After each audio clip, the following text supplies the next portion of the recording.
In today's video, I'm going to teach you how to create a sales page on Wix.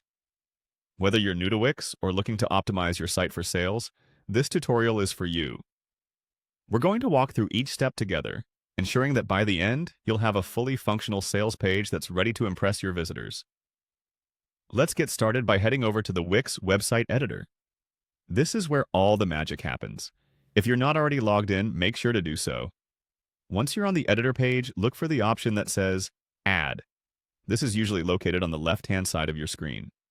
Clicking on this will give you a variety of elements that you can add to your page. Now, let's start by adding some text to our sales page. Click on Text, then choose a text style that aligns with your brand's aesthetic. Once you've selected a style you like, click on the new text box and type in Sales Page. This heading is important as it lets your visitors know that they're in the right place. Next, we're going to add a call to action button. Click the Add option again, but this time select Button. You'll see various button styles. Choose one that fits your design preference. Once you've selected a button, it's time to give it a purpose. Click on the button you've added to your page, and then click on Link. Now, this part is crucial. You'll see several linking options like web address, email, or phone number.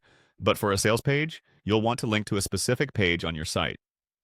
Choose Page, and then select the page where the main transaction or shop area is located. In most cases, this could be a shop or product page. Once you've selected your page, hit Done to save your settings. Your basic sales page structure is now in place, but don't stop here. A sales page should be persuasive and visually appealing. Consider adding more text to emphasize the benefits of your product or offer. You might also want to add images or testimonials to build trust with potential customers. The goal here is to make your page not just functional, but also engaging and convincing. There you have it, a straightforward way to set up a sales page on Wix. Remember, this is just a foundation. You can continue to refine and enhance your page to suit your brand's style and sales goals. Thank you for watching, and I hope you find these steps clear and helpful. Happy building on Wix!